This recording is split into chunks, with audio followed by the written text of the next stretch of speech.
Hello friends, my name is Ngoom. Welcome to Ngoom's Garden Possibilities. I am here at my community garden in Minnesota Zone 4B, and I would like to give you a tour of the garden. So join me, let's see how the crops are doing and what we can learn. I am here at the back end of the community garden, and this is where we mainly planted a lot of the corn. There are two areas of corn here. On this back part is the corn that we planted later in the season, and 2 or 3 weeks earlier we had planted the corn that you can see in the front. Notice the difference in the height. That is just to provide us a different maturity of corn as we harvest. We also have a lot of pumpkins and types of squash in this area. This is an example of an acorn squash.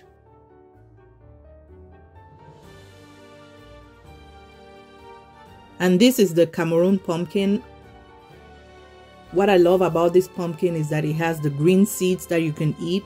You can eat the pumpkin itself, and you can harvest the tender leaves as a vegetable too. The reason why we planted the pumpkin here is because it provides a lot of ground cover. Therefore helps to suppress a lot of the weed. Another observation is that a lot of the Japanese beetles and squash bugs are concentrated in this area. When we planted the corn, we made sure that we put a maximum of 2 or 3 grains of corn in each hole to avoid overcrowding. Also notice the spacing between the corn. It works really well because it's not overcrowded and it allows for self-pollination of the corn. The corn is starting to develop the silk and the tassels, and that's just a sign that we're getting closer to harvesting. This corn takes at least 90 days to mature, so you have to factor that in when you plant your corn based on your last frost date. With corn, cross-pollination happens between the tassel of one plant and the silk of the next plant, and it works really well when your corn is together with the spacing that we showed earlier. This is the corn that we planted earlier in the season, the first planting, and it's already bearing. We will soon be harvesting some corn from this area. Let me open one up to see. We still have some time before this corn is mature for consumption. I am noticing that we are having a lot of activity from deer, so we have to keep up with that. I also have a lot of squash, even watermelon in here. Since it serves as a ground cover, we haven't done any weeding in this area, saving us time in the garden. Another thing that I've come to appreciate is adding flowers in the garden. And at the ends of most of the beds, we've added sunflowers and zinnias. These are mammoth sunflowers, as you can see, and they attract a lot of bees and other pollinators to the garden. Look at the size of the stem, very huge, and there are lots of bees buzzing around this area. The bees help with pollination of squash, peppers, and other plants in the garden. That's how you get your fruit. So we need our bees and other insects to help with that. So the flowers add beauty. They attract the pollinators and ensure that our flowering plants get pollinated and bear fruit. Here is a butternut squash. Here's an example of how deer has damaged a butternut squash. In organic farming, you win some, you lose some. After the corn, we have a whole bed of okra here. We have different varieties of okra here, like the Clemson okra, the Cameroon Star of David okra, and once okra starts bearing, you really have to check it almost every day to pick the fruit.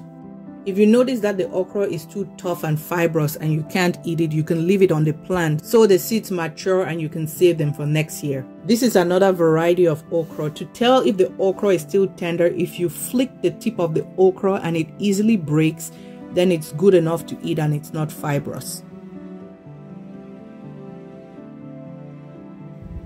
This is another sign of deer activity. Some of the corn has been eaten by the deer. On this bed, we have sweet potatoes. These are the vines.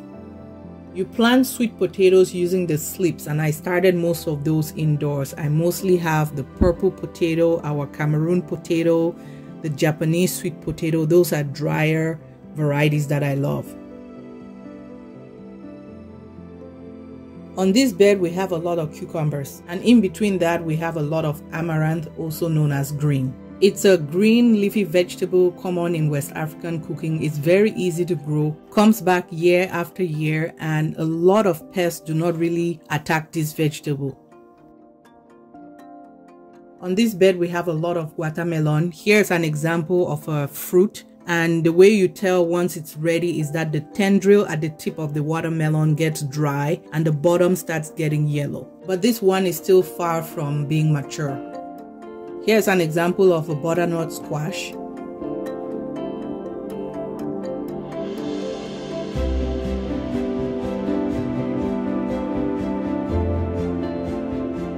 Here is a honeydew melon and some cantaloupes. In this area, we planted a lot of the vining plants, again for ground cover, and they usually are mature later in the season. It's getting into the cooler season, early fall, so our cabbages are doing well too. This year, we're noticing that we have fewer damage from the white butterflies and caterpillars, likely because we sprayed with neem oil earlier in the season. Here is a cucumber plant, and this one is mature, so I'm going to harvest the cucumber on it. The more you harvest the cucumber, the more it bears cucumbers. Another way we manage pests is by doing companion planting. This plant is a calendula.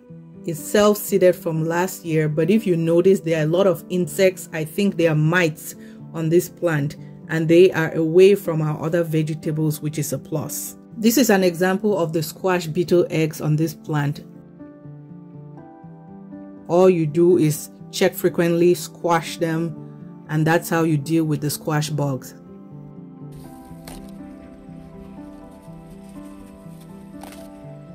More deer activity on my pumpkins. On my right hand side right here, this bed has potatoes. The potatoes are starting to dry up, and it's not because of the dry weather. It's an indication that it's time to harvest your potatoes. I have already harvested some potatoes, and in the area where we had potatoes, I've planted some water leaves. The imprints that you notice on the beds here are from the hoofs of the deer. Okay, more sunflowers here. Aren't those beautiful? I will definitely save the seeds and plant more sunflowers next year. More sunflowers. On these two beds where we have our peanuts, we have the weed barrier to help retain moisture and suppress weeds.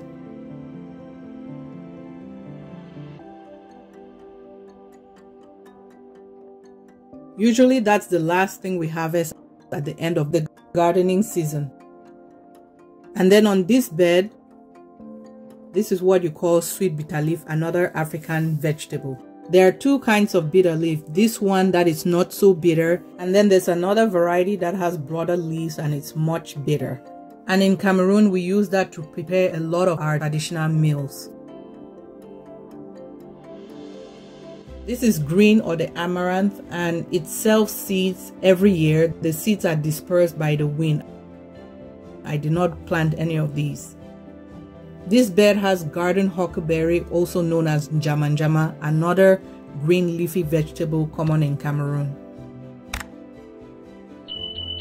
This is a potato beetle, also munching on the country njama. We used neem oil early on in the season to suppress the younger ones from developing to maturity. This vegetable is doing really well. The more you harvest it by plucking off the tender leaves, the more it produces.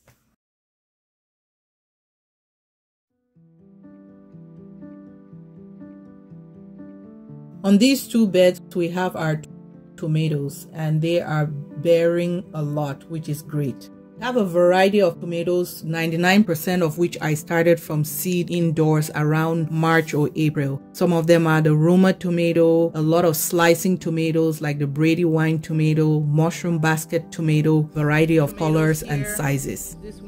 This yellow tomato is ready for harvest. yellow and orange tomatoes, just variety of colors and sizes. I'm noticing deer activity too on the tomatoes.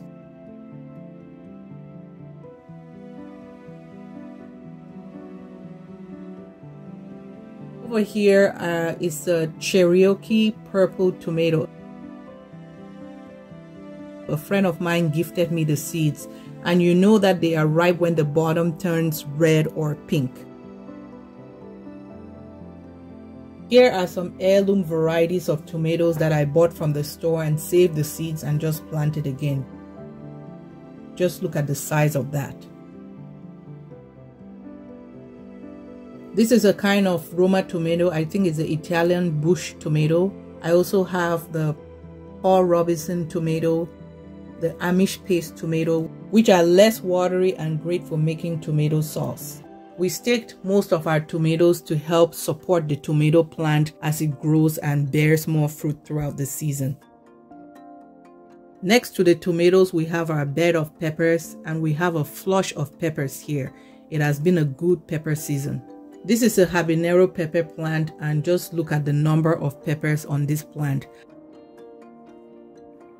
This is a bell pepper plant, and there are quite a bit of fruits on it.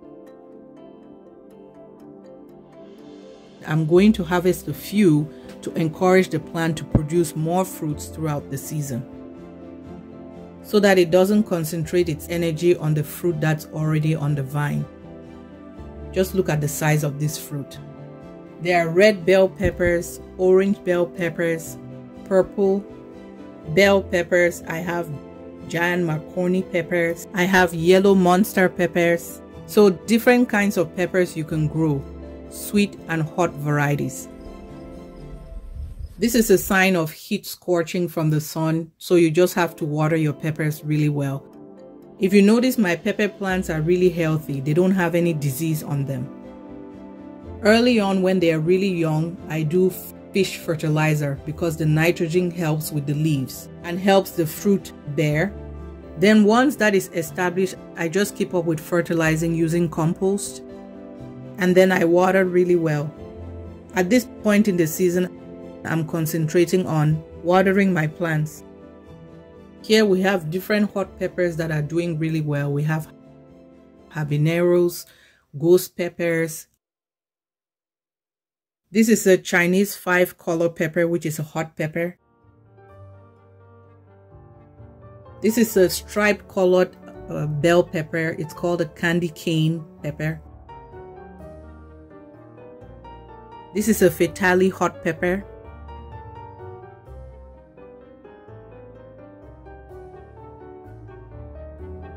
This is a ghost pepper, very hot. I started most of the pepper plants from seed indoors early in March. Another huge Cameroon pumpkin here.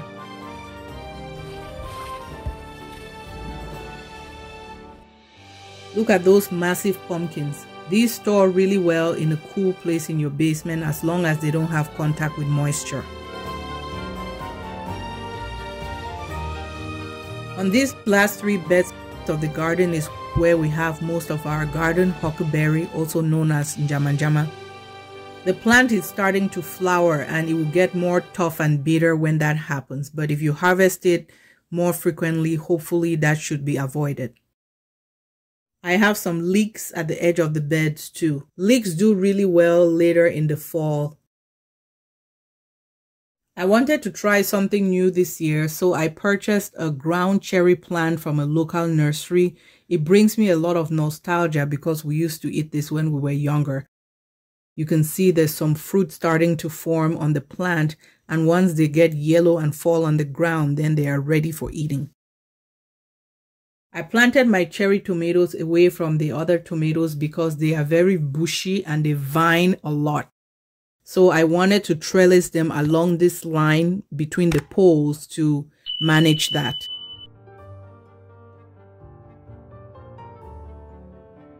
On this bed, I have lemongrass. Some of these I started from seeds, but others I had the shoots from an established plant. It grows faster that way. Before the winter comes, we harvest the leaves and use for tea. And then I'll save some of the shoots, keep them indoors to plant next year. Here is a bigger watermelon. I'll have to check to make sure that we harvest it in time. We have mint that's growing like a weed here. We also have chives. These are easy herbs to grow because you don't have to do much to them. They come back year after year. This area has a lot of the garden eggs that we grew, mostly the African variety, and you can steam them and fry with tomatoes as a stew. They are starting to fruit and ripen. Let me harvest this one. You can eat them as a snack. They are very sweet. My traditional meal is called achu from my village, and you can boil this and eat on the side. Very delicious. We also have some of the white garden egg. Yep. Wow, quite a few. On this bed, we have cauliflower and broccoli. I have the white cauliflower, purple, cheddar-colored cauliflower. You can also eat the leaves of the cauliflower like you would a cabbage. Plants in the brassica family like broccoli, cauliflower, cabbage do really well later in the season, in the cooler time of the year, in the fall. So this will be a good time to plant those in your garden. So I've recently learned in my gardening journey that there are two kinds of tomatoes. There's the determinate kind of tomatoes. Those are tomatoes that have a set growing time and a set amount of fruit that they produce, like your Roma tomatoes. Those tomatoes reach a certain height, produce a certain amount of fruit, and then they die off.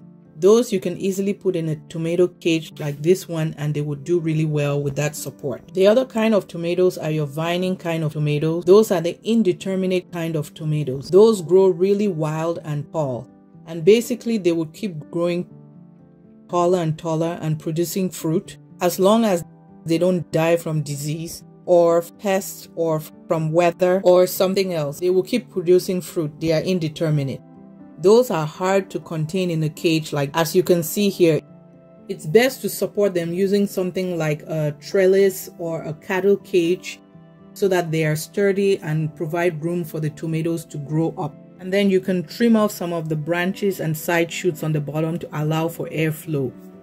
Trimming off some of the branches helps with pest control because when it rains or when you water, the water splashes back from the soil onto the plant and can bring up microorganisms that can cause pests. So trimming just helps with minimizing some of the pests that attack tomatoes and those kind of plants. For those who have a small space for gardening, this is an example of some of the things you can grow in containers. Here I have carrots. This is a good time to grow them if your season allows for that.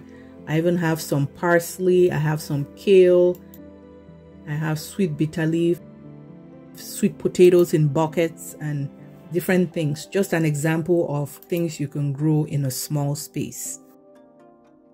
Thank you for joining me on this tour of the garden. I hope you were able to learn some things about pest control, what is possible to grow in the garden in Minnesota and elsewhere in the US and around the world, and how to crop rotate your crops and how to do companion planting and much more. Please leave a comment in the comment section down below about your experiences with gardening, what you've learned, so that all of us can learn from each other.